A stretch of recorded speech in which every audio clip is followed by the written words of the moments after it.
welcome back.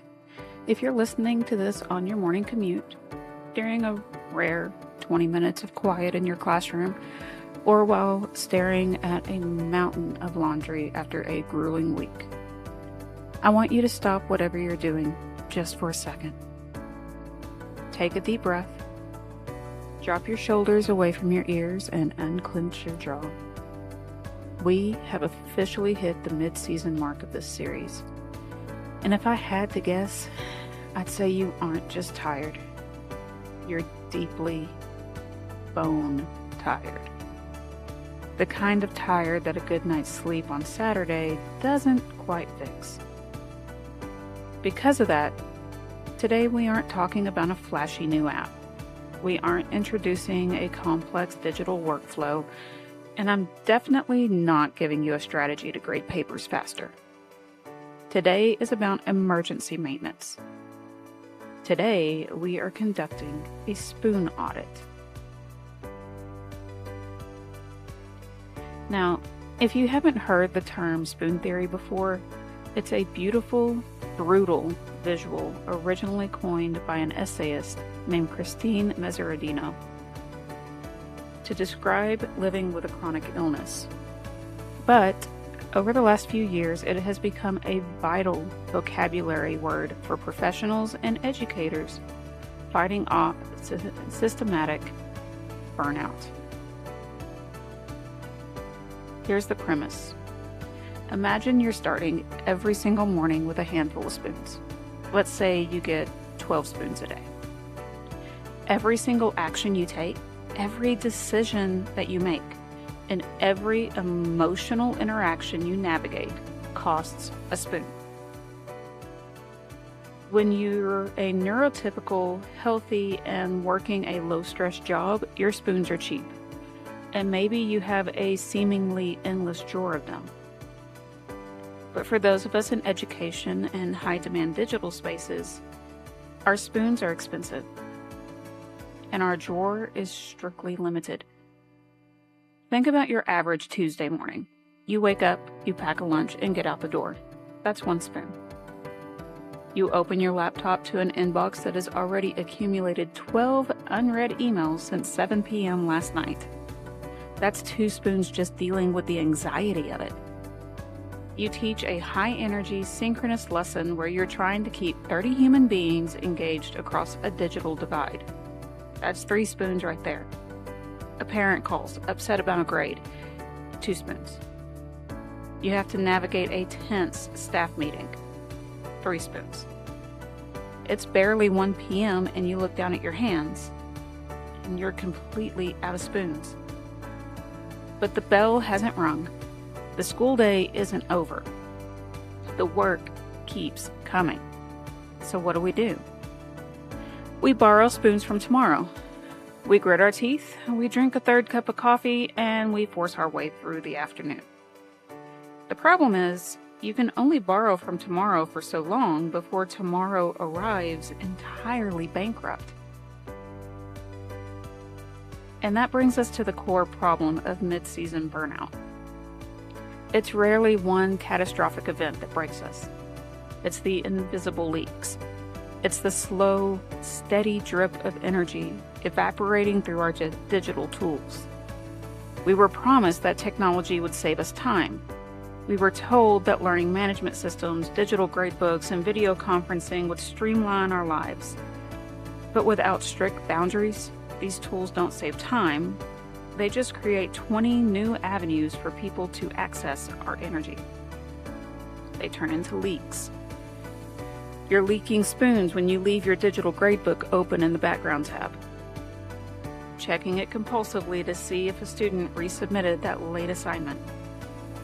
You're leaking spoons when you feel forced to keep your camera on during a 2-hour Zoom seminar where you aren't even speaking, performing attentiveness for a screen. You're leaking spoons every time a push notification chirps on your phone demanding your attention for a non-emergency email at 6:30 on a Thursday evening. If we don't identify where these holes are, you can adopt every productivity hack in the world and it won't matter. You cannot fill a bucket that has holes in the bottom.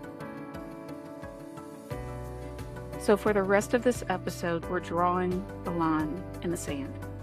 We are going to stop the bleeding. Together, we are going to run a comprehensive spoon audit of your work week. I'm going to try to help you pinpoint exactly which meetings, which digital platforms, and which communication habits are sucking away your cognitive reserves. And more importantly, I'm going to give you a tactical permission slip that you need to plug those leaks, including how to advocate for camera off blocks and how to use voice-to-text diction to protect your physical and mental bandwidth. Now, I know we went through this all in individual episodes. Today is just a refresher, a reminder that you can take that step back, you can set those boundaries, and you can use those shortcut tools in order to better your physical and mental health.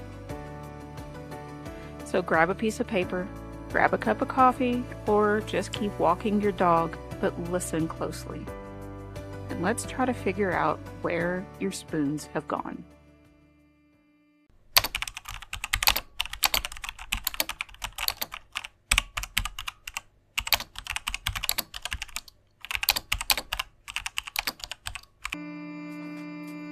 All right, welcome to our first major segment for today.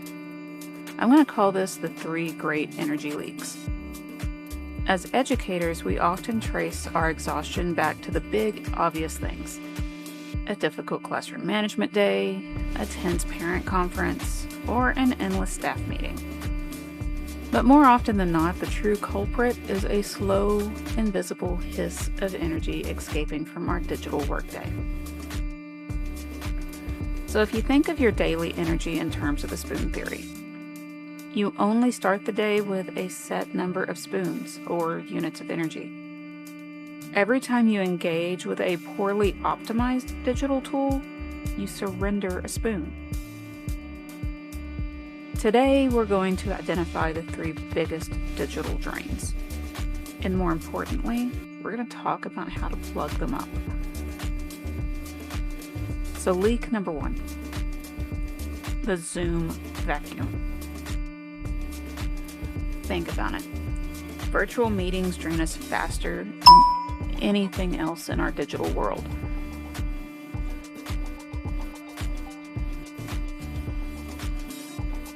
But unfortunately, when we are virtual teachers, when we do work in that digital world, Zoom is kind of our life. In person, we rely on peripheral vision and natural room dynamics. On screen, we are forced into a state of continuous, unnatural hyperfocus. We're staring directly at a grid of 20 faces, just inches from our eyes, which our brains are subconsciously processing as an intense, high-stakes social situation. There's a performance tax on this. Your own camera's on, and you aren't just watching the others in the meeting, you're constantly monitoring your own reflection. You're adjusting your posture. You're nodding excessively to prove that you're listening. And you're maintaining that artificial eye contact with the camera lens. It is an exhausting, emotional labor. So, what's the solution to this? We talked about it a few episodes prior to this. It's that camera off advocacy. We need to normalize passive listening. We need to challenge the cultural assumption that an active camera equals active engagement. Come on, we're teachers. We know that's not true. Even in brick and mortar, the kids are sitting there in front of us, but they're not actively engaged. The same is true for a digital environment. Just because the camera is on doesn't mean that the people on the other side of that screen are actively engaged and actively listening. During segments of a meeting that are purely informational, there is no professional reason, to have your camera on. Be the change maker in your facility. Before a meeting, ask the host, since the first 20 minutes are presentation, do you mind if we turn the cameras off to reduce screen fatigue until the breakout discussions? This also helps to prevent lagging on some computers, because when everybody has their cameras on, it can overwhelm a computer system and cause a lot of lagging, and it can cause it to freeze. So not only are you trying to save yourself spoons, but you're trying to help out your fellow workers by preventing their screen from lagging. This can easily save at least 2 spoons. By shutting off your camera during passive listening, you eliminate the performance tax, and your nervous system gets a much needed reset because it's not having to perform. All right, leak number 2, the digital gradebook trap. Brick and mortar and digital teachers all have digital gradebooks. It's just the way things are now. Now, when I taught in brick and mortar, I did keep a paper gradebook. Strictly because if the digital one went down, I needed to have that backup. But there is a compulsion in this digital gradebook trap. There's a compulsion to micrograde and constantly refresh. It's that LMS dopamine loop. The learning management systems, or LMS, like Canvas, Google Classroom, or Schoology, they're designed like social media. They feed on constant engagement, and educators fall into the trap of leaving the gradebook tab open and constantly refreshing to see if just one more student submitted an assignment, or immediately grading a paper the second it hits the digital inbox, because, let's face it, your student's going to email you, especially if it's a late assignment. Like, I just turned it in, can you grade it now? There's that anxiety of unread. Seeing a notification saying 3 students submitted late triggers that psychological urge to clear the queue. And this turns into grading, and it turns it into an ongoing, disjointed chore rather than a focused professional task. So the solution for this one, you need to move from continuous grading to batch grading. The power of batching is that the human brain suffer a massive cognitive penalty when you're switching tasks. If you grade one paper, reply to an email, teach a lesson, and then grade another paper, you're wasting immense mental energy restarting your focus. So your actionable strategy for this? Establish a grading window and communicate that clearly to students and parents. Close your gradebook tab completely and only open it during the designated blocks that you've set up. For me, that was Fridays this year. I have students in class and art meetings Monday through Thursday. Fridays are district meetings, department meetings, all that kind of stuff, and grading. So I would strictly only grade on Fridays. I did get some pushback. I really got some pushback. Like, well, what happens if they turn something in on a Saturday? That's my weekend. I am not giving that up. Absolutely not. It'll get graded next Friday. I'm not even looking at it. It takes a little bit to get parents and students on board with that, but you have to be consistent. Even in brick and mortar, you have to have that time of, this is when I'm grading, and that's the only thing that I'm doing during this time. A student hands you something late. Tell them, I'm glad you turned it in. Go put it in the turn in box. That way I know it's there and I don't lose it in this mess on my desk. I'll get to it during my grading time. You're going to save maybe 2 spoons by batching. This allows you to enter a flow state where you can grade faster, more fairly, and with significantly less cognitive friction. You're not bouncing back and forth between tabs. You are strictly focused on that one. And that makes it easier on your brain and easier on your mental capacity. All right, leak number 3, the inbox current. Living in other people's priorities. We all do this. It doesn't matter what realm of business you're in. We all keep our inbox tab open. We keep our Gmail, our school email, whatever. That tab is always open. And we also keep it open on our phone with push notifications. Keeping your email inbox open on a secondary monitor or in a background tab all day is just an invitation for chaos. And I'm guilty of this as much as anybody else. Every time a ping sounds or a preview banner pops up, your focus is hijacked. You pay attention to that and you go immediately and check your email. An email inbox is essentially a beautifully organized list of someone else's agenda for your time. When you respond to emails as they arrive, it's the same thing as grading as soon as a student turns something in.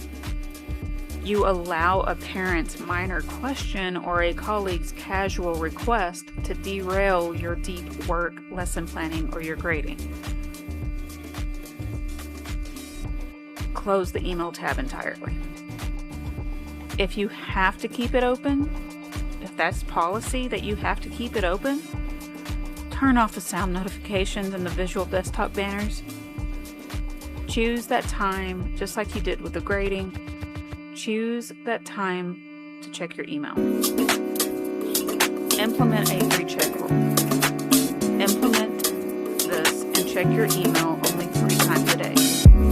30 minutes before school starts, right after lunch so you're not breaking that calm of relaxation, and 15 minutes before your contact date ends.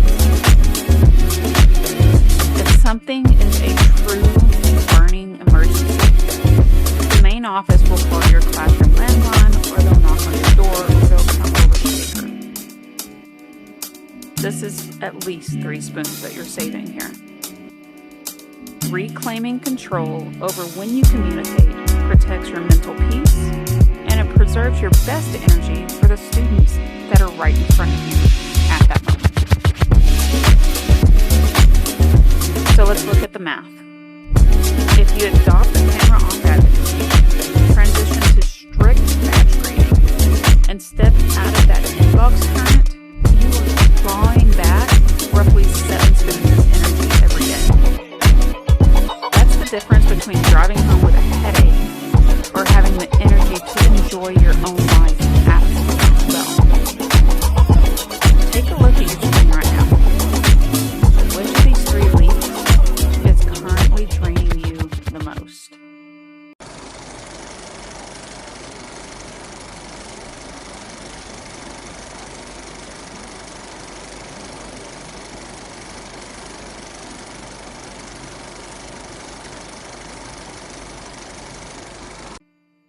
All right, it's time for an energy audit. We're about to transition to the actual audit tool, the how-to portion of this episode. But before we get tactical, I want you to take a breath. Literally. Close your eyes for a second, or just stare out the window. Teaching is a high-velocity profession. We go from grading to planning to managing crises without ever actually hitting pause. If you feel like your brain is a browser with 40,000 tabs open, that is exactly why we're doing this audit. And you aren't failing. You're just overloaded. So let's take 60 seconds to reset your nervous system so that you can actually absorb the tool we're about to get into. While you're taking that breath, I want you to talk about why this community matters. We're building a space here specifically for educators and parents and students who are just tired of that push-through mentality. If this mid-season check-in feels like it's speaking directly to you, the best way to support this mission is to help other exhausted people find this lifeline and engage. If you're on YouTube, hit that subscribe button. And more importantly, drop a comment below. I want to know what your biggest energy leak is right now. Is it the inbox? Is it the grading pile? Is it the emotional labor? If you're on Spotify or Amazon, a quick 5-star review helps the algorithm, prioritize this content for those who need it most, rather than just more hustle cultural noise. I read every single comment and I use them to help shape the next week's training. So tell me your leak, and I'll try to help you plug it.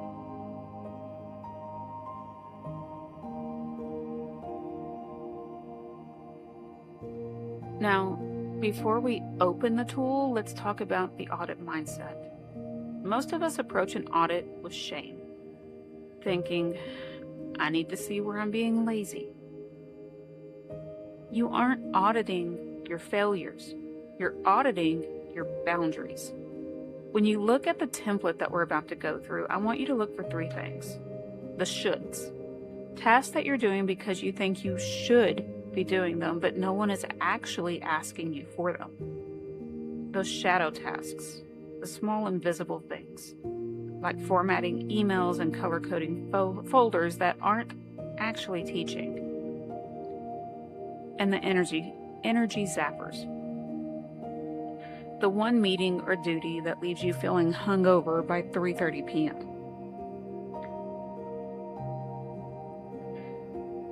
Get your document ready.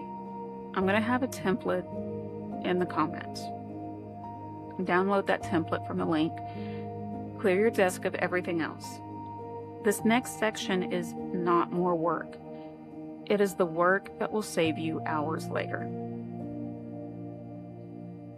All right, you subscribed, you've told me your energy link in the comments, and your workspace is clear. We're ready to move from feeling overwhelmed to having a plan. This audit tool is designed to take your chaotic week and turn it into a visualized grid. Don't worry about being perfect. Just be honest with your data. Whatever you see on that page, that is your current reality. And we need to change it. So, are we ready? Let's dive in.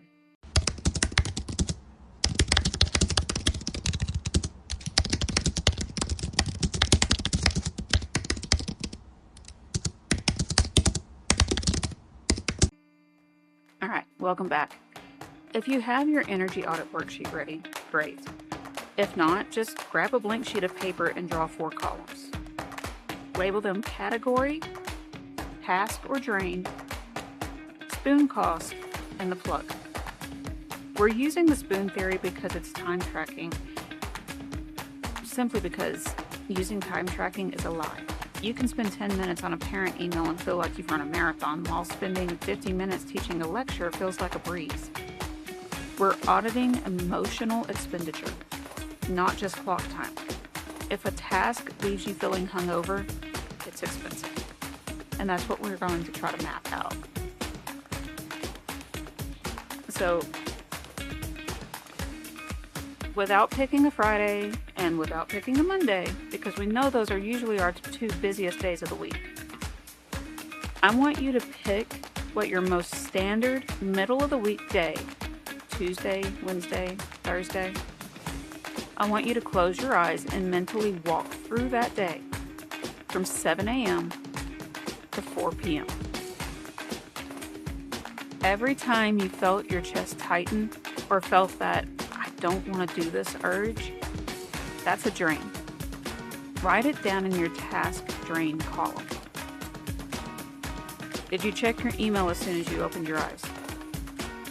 That's a drain. Was there a specific meeting that made you want to hide in your car? There's another drain. Was it that pile of grading you've been avoiding for 3 hours? The avoidance is the actual drain there. Write it down. Now assign a spoon cost from 1 to 5. 1 is annoying but easy, like filing a paper or clicking delete on spam. 5 spoons, that's soul crushing. This is the task that requires you to mentally rehearse for an hour before you do it. Be honest. If a 5-minute parent phone call costs you 5 spoons, put a 5. If answering student emails only costs you 1, put a 1. Remember, a 50-minute lecture might only be a 2-spoon task for you because you love the flow of teaching, while a 5-minute administrative update might be a 5-spoon nightmare. This audit is about your unique energy, not someone else's definition of hard work. Take it from someone who has severe social anxiety. I can teach a class of kids all day long and barely break a sweat. Ask me to go get assistance in finding something in the store? Yeah, no, not gonna happen. Nope, not gonna happen. I don't want to sound stupid, therefore my anxiety peaks, therefore asking for assistance in the store to find something that should have been right where I was at. That's a 5-spoon thing. Whereas teaching my kids, that's a 1-spoon. That's easy. So just because somebody else thinks it's minimal does not mean that it's minimal for you. Now look at your highest spoon cost items. We aren't just going to work harder, we're going to plug the leak. So let's use 3 of my personal favorites. For communication, email, phone calls. If this is a 4 or 5-spoon drain, stop living in your inbox. Move to batching. If you are constantly refreshing, you're losing energy every 10 minutes. Just like we talked about before.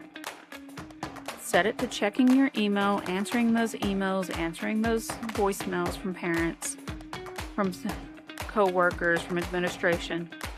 Set it to 8 a.m., 12 p.m., and 4 p.m. That's it. For instruction or live video, if you're exhausted by being on for hours, integrate camera off blocks. We've discussed this before. It's not unprofessional to allow yourself or your students a window of passive listening. Use that time to recover. And for your workflow, if typing feedback is killing your wrists and your brain, use voice to text. Or a new tool that I just found recently that's called, I'm going to have to bring it up, but a coworker of mine introduced this to me. It's called TextBlaze. It's an extension that you can get for your browser. And what you do, you set up your templates. And you can copy and paste your templates into this and set up a shortcut that you type. So let's say I was letting my kids know about summer school. I put in English Summer School as the title. My shortcut is \ENG summer. All one word. I have the letter copied and pasted in there.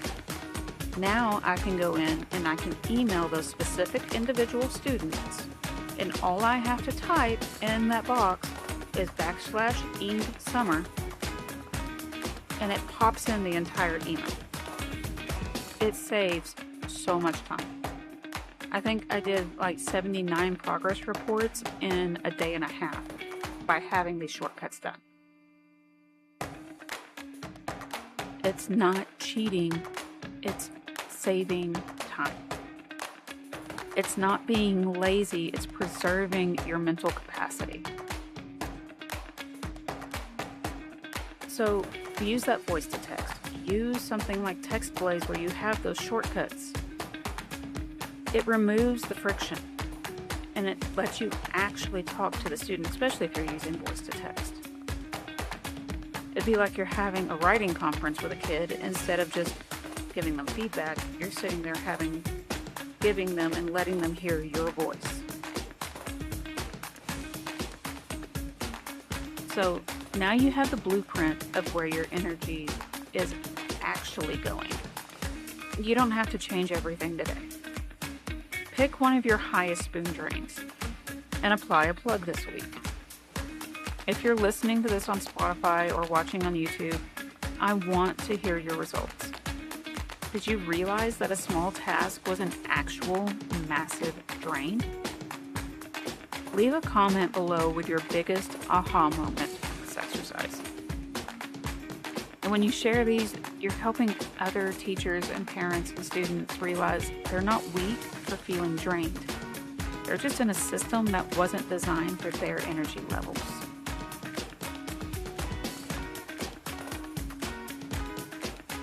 So let's get into these plugging the leaks. Let's get into it a little deeper in our next segment.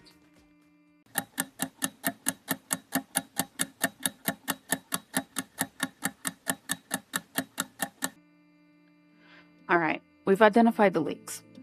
So let's stop the drain. First up, voice to text survival.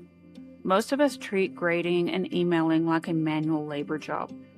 Hunched over a keyboard, typing the same feedback for the 40th time. It's draining, it's slow, and it is physically and mentally taxing. I want you to start using your voice. Whether it's the built-in dictation on your phone or software like Otter AI or Descript or something else, start talking your feedback. Talking is roughly 3 times faster than typing. But more importantly, it saves your cognitive fuel. When you speak, you aren't fighting the friction of the cursor and the backspace key. You can get through a stack of feedback in 20 minutes that used to take you an hour. It feels more human. It is more human. Don't be afraid to send a quick voice memo or use dictation. It's not lazy. It's an energy preservation strategy, and students are probably more likely to listen to your voice than they are to read your words. Now, don't forget, solution number 2, your virtual classroom uniform. We talked about this back in episode 2, but let's touch on it briefly again. Decision fatigue is the silent killer of an educator's day. If you're deciding to reply to an email at 8 p.m., you've already lost. You need a uniform. This means this. Autoresponders. Set that automated out-of-office reply that triggers at 5 p.m. every day. It doesn't have to be cold, it just needs to set expectations. I'm offline until 8 a.m. to ensure that I'm fully present in our class for tomorrow. The template library. If you find yourself typing the same thing twice, save it as a snippet or a template. Use that TextBlaze tool that I just talked about. And you've got it saved, and you just have to hit your shortcut and it pops it in every time. Or copy and paste it. That way you're saving time and energy. Standardized responses. This is where I use TextBlaze the most. This is where I have my folder for common inquiries. Parents asking for a grade update, use that template. Student asking about the late policy, use that template. Students wanting to know about summer school, there's a template for that. Got email to parents about AI usage in the classroom. Template. When you stop treating every communication like a unique emergency, you stop burning spoons on trivial decisions. That is your digital uniform. And solution 3, boundary setting, and not just regular boundary setting. I am talking radical boundary setting. We have to talk about this. This is the hardest part. Most of us are people pleasers. And we say yes way too often. We have to learn how to politely decline meetings that should have been an email. We've all been there. A calendar invite pops up for a 45-minute email that could have been a 3-minute sentence update. Here's your script. I'm deep in the middle of a project that requires my full focus, so I won't be able to attend this meeting. Could you send over the main points or the action items, and I'll review them by this time and this day. If there is a specific question that requires a live discussion, let's keep that to a 5-minute check-in. It's professional, it's helpful, and it's firm. By stating the burden back to the document, or by shifting the burden back to the document, you protect your flow state. If you don't guard your time, no one else is going to do it either. Remember, every time you say yes to a meeting that could have been an email, you're saying no to your own recovery.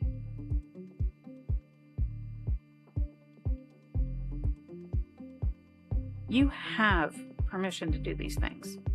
Many educators feel guilty about setting boundaries. Reframe those. It's okay. Pick one of these 3 to implement immediately this week. And not mention. My brain just completely went offline, guys. And remember on that checklist, that audit checklist, you can write these in your plugs in that last column of the audit worksheet. Linking the plug directly into the problem will help you visualize what you need to be doing.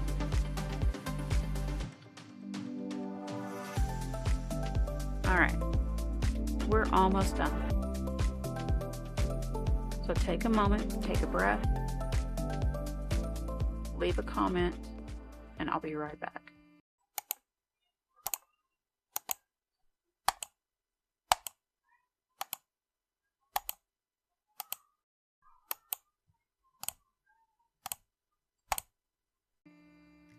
We've covered a lot of ground today. We mapped out your energy and identified your biggest leaks, and we looked how to use voice to text, templates, and boundary setting to get your time back. I want to end on a serious note. Your energy is not a renewable resource.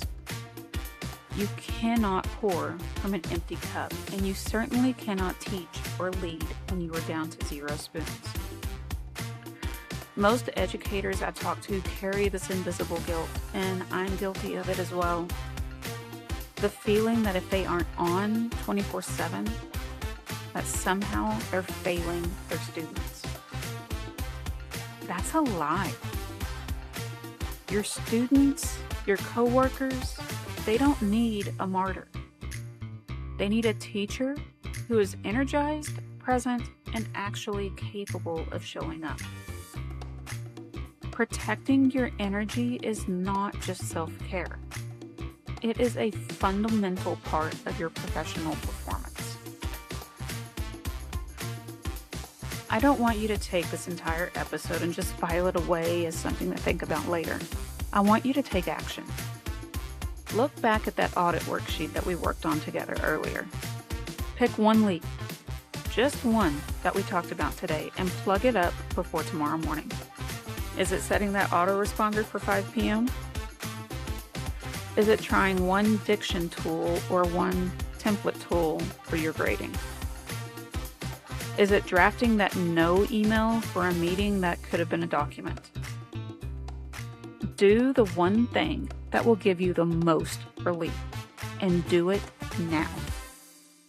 When you see the immediate impact that one change makes, you'll be motivated to tackle the next one. Thank you for spending this time with me today. I know your day is packed with demands, and the fact that you carved out the space to think about your well-being means you're already ahead of the curve. If this episode helped you reclaim a little bit of your sanity, make sure to hit that subscribe button on Spotify and YouTube and Amazon.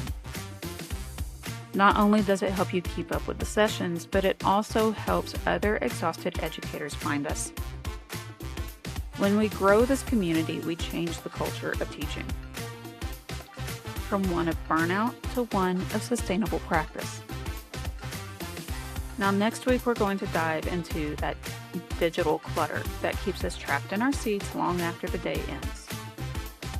We're going to tackle how to streamline your digital workspace, organizing your folders, your desktop, and your workflows so that they finally start working for you and not against you. And I look forward to hearing your plug stories in the comments or on social media. Tag me in your progress updates. I love seeing what you're changing. And take care of yourselves out there. You're doing the most important work in the world, and you deserve the energy to enjoy it. I'll see you next week.